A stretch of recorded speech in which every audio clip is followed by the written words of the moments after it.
السلام علیکم ورحمۃ اللہ۔ وعلیکم السلام ورحمۃ اللہ۔ آمینہ باجی، میرا آج آپ سے وضو کے متعلق سوال ہے۔ Yes of course. ہم وضو تو کرتے ہیں بٹ اٹینشنیبل تھنگ از دیٹ بہت سی ایسی باتیں ہیں جن سے ہم لا علم ہیں۔ جی، وضو فزیکل اینڈ اسپریچول دونوں بینیفٹس کے لحاظ سے بہت گریٹفل ہے، ماشاء اللہ۔ لیکن اس کی امپورٹنس کا علم ہونا بہت ضروری ہے۔ اگر ہم میڈیکلی آبزرو کریں تو وضو سے بلڈ پریشر نارمل ہوتا ہے۔ بسائڈس دیٹ، جب ہم سر کا مسح کرتے ہیں تو اس سے ہمارے دماغ کو تازگی حاصل ہوتی ہے۔ After all human body brains کے آرڈرز کو فالو کرتی ہے، اور جب برین ہی ایک گڈ کنڈیشن میں ہوگا that's mean all orders will be good. اور کانوں کا مسح کرنے سے ہماری آئی سائٹ اسٹرانگ ہوتی ہے۔ Most of the important thing is that جب ہم گردن کا مسح کرتے ہیں تو اس سے ہم بہت سے جسمانی اور نفسیاتی امراض سے محفوظ ہو جاتے ہیں، because it's a scientist research کہ دماغ کی باریک باریک رگیں گردن کی پشت سے گزرتی ہوئی ریڑھ کی ہڈی تک پہنچتی ہیں۔ اگر ان کو زیادہ دیر تک خشک رکھا جائے تو اس سے بہت سی نفسیاتی بیماریاں جنم لے سکتی ہیں، اس لیے دن میں کئی دفعہ اس حصے کو تر کیا جائے۔ جی بے شک۔ تو پھر وضو کی اہمیت کیا ہے؟ وضو سے ریلیٹڈ مزید انفارمیشن ہم اپنی great and spiritual scholar of حدیث تسنیم ہاشمی سیفی سے حاصل کرتے ہیں۔ جی ضرور۔ جبریل حاضر ہوئے، آپ ایک تخت لے کر آئے، فرشتوں کا جلو تھا، ان کے ساتھ آپ تشریف لائے۔ تو وہاں پہنچ کر جہاں پہلے سے آقا علیہ الصلوۃ والسلام اپنے صحابہ کے ساتھ موجود تھے، تو جبریل نے زمین پہ اپنا پر مارا۔ پر مارنے سے زمین سے پانی جاری ہو گیا۔ اس پانی سے حضرت جبریل نے وضو کیا، پھر حضور صلی اللہ علیہ وسلم کی بارگاہ میں عرض کیا آپ بھی وضو فرمائیں۔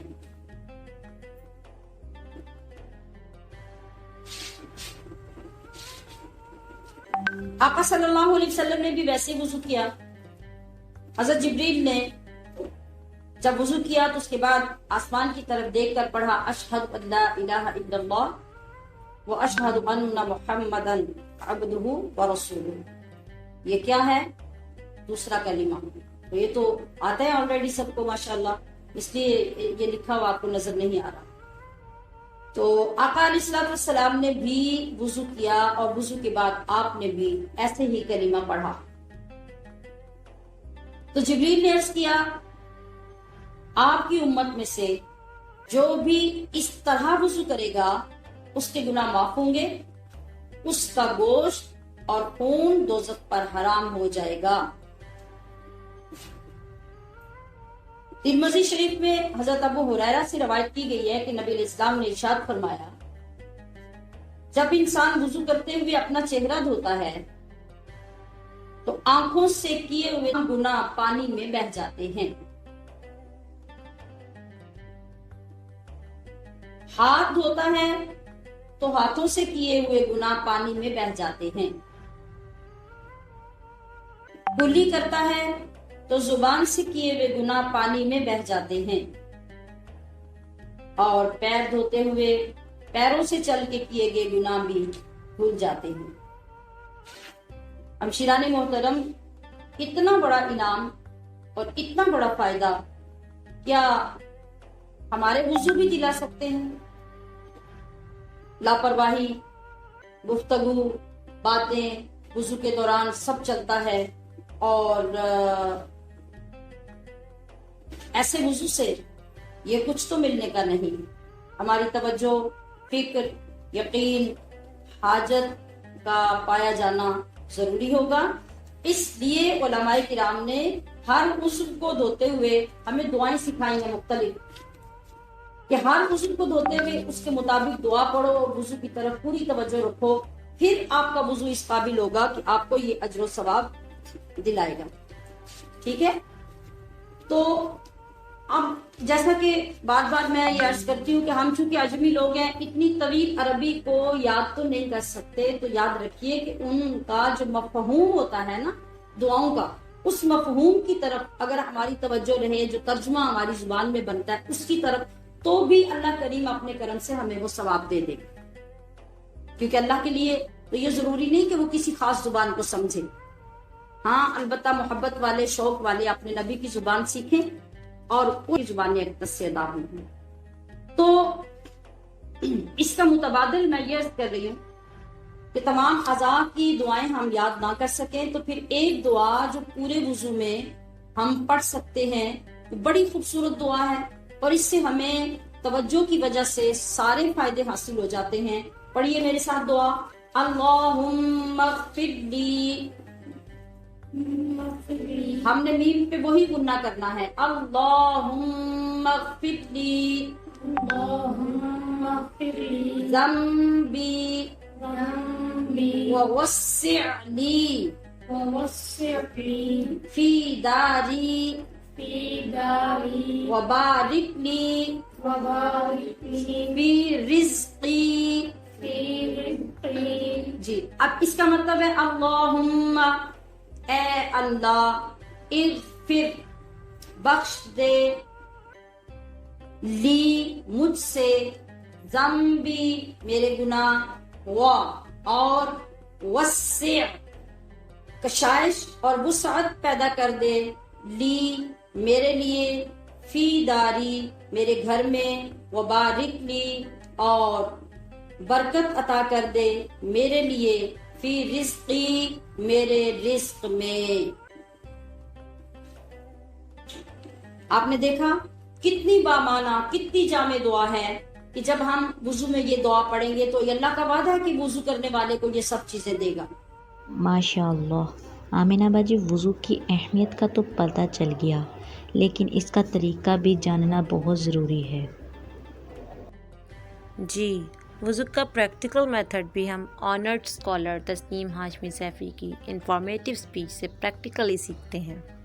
پہلے آپ اپنے دل میں ارادہ کریں گے کہ میں نے نماز کے لیے وضو کرنا ہے یا میں نے قرآن شریف پڑھنے کے لیے وضو کرنا ہے. اس کے بعد آپ بولیں گے زبان سے بسم اللہ والحمد للہ، اور پھر 3 مرتبہ آپ دونوں ہاتھوں کو گٹوں تک دھوئیں گے.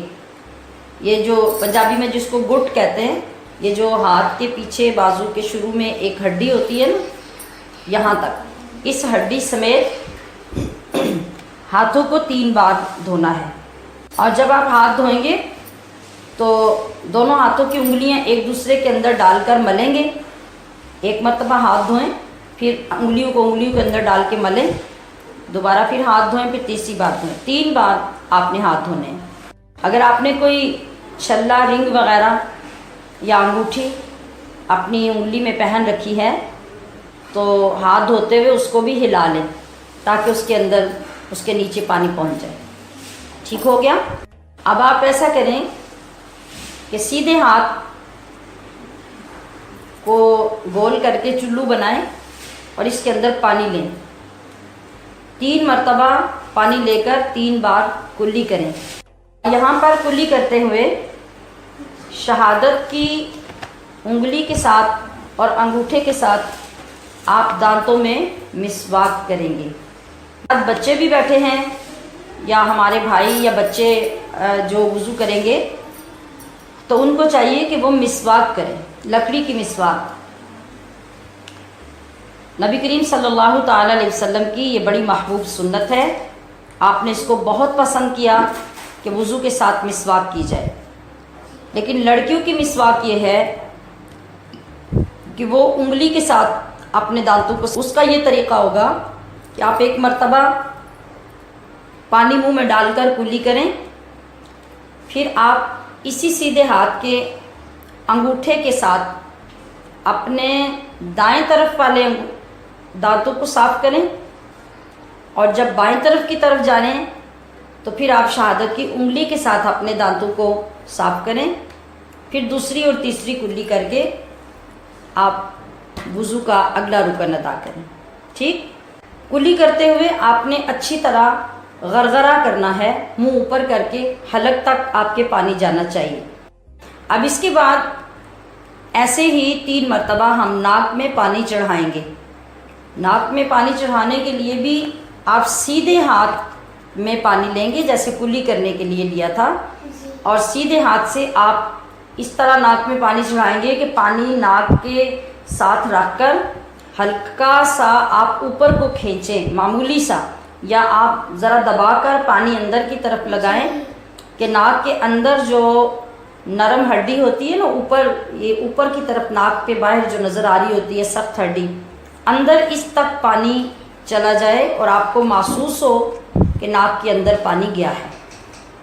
ٹھیک، اگر آپ نے ناک صاف کرنی ہے، آپ کے ناک میں بلغم وغیرہ ریشہ وغیرہ ہے، آپ نے اس کو صاف کرنا ہے، یا فلو ہو رہا ہے اور آپ نے صاف کرنی ہے ناک، تو پھر آپ الٹے ہاتھ سے یعنی بائیں ہاتھ سے ناک کو پہلے جھاڑ کے صاف کر لیجئے، اور اسی بائیں ہاتھ سے پانی بھی لے کر ناک کو صاف کر لیں۔ جب صاف ہو جائے تو پھر دائیں ہاتھ سے ہی 3 مرتبہ پانی ناک کے اندر چڑھا کے اور پھر آپ ناک میں پانی لگا لیں۔ اب 3 بار آپ نے یہ کر لیا۔ اب ہم نے یہ کرنا ہے کہ دونوں ہاتھوں کو اکٹھا جوڑ کر دونوں ہاتھوں میں پانی لیں اور 3 بار پانی سارے چہرے کے اوپر ڈالیں اور 3 بار اچھی طرح چہرے کو دھوئیں۔ چہرے کو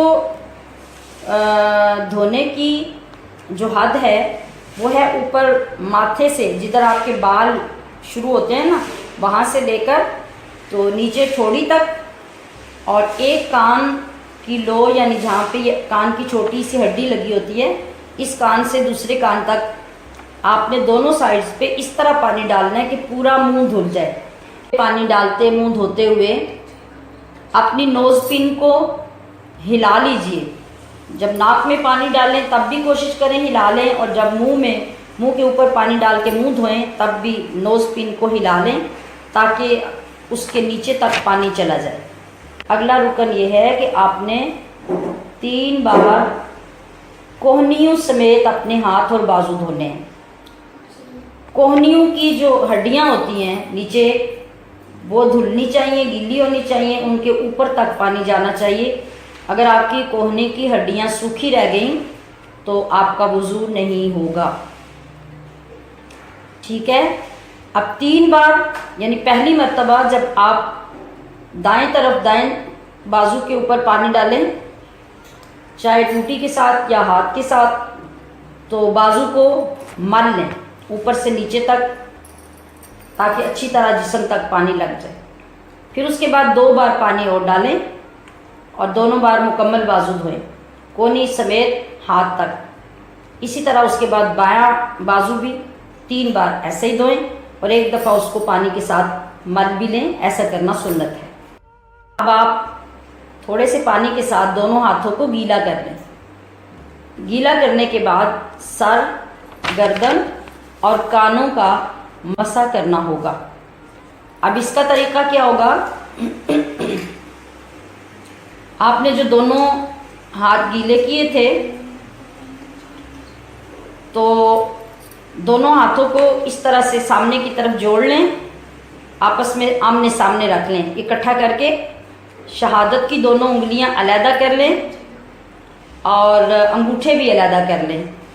تو باقی جو 3 انگلیاں ہیں ان کے سامنے والے ناخنوں والے سرے آپس میں جوڑ کر ماتھے کی طرف سے مسح کرتے ہوئے پیچھے کی طرف لے کے جائیں اور پھر ہاتھوں کو آگے کی طرف لائیں۔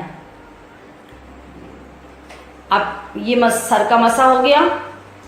پھر جو دونوں شہادت کی انگلیاں ہیں ان کو آپ کانوں کے اندر ڈالیں اور گولائی میں اوپر تک جو کانوں کے حصے ہیں ان پہ انگلی پھیر کر نیچے کی طرف مسح کرتے ہوئے لائیں، اور اس کے ساتھ جو انگوٹھے ہیں انگوٹھے کانوں کے پچھلی طرف رکھیں اور پچھلی طرف سے مسح کریں۔ یہ آپ کا کانوں کا مسح بھی ہو گیا اور سر کا مسح بھی۔ اب جو ہاتھوں کی پشت ہے الٹی سائڈ، ان دونوں کو اپنی گردن کی پچھلی طرف لے کے جائیں اور پچھلی طرف سے گردن کا مسح کریں۔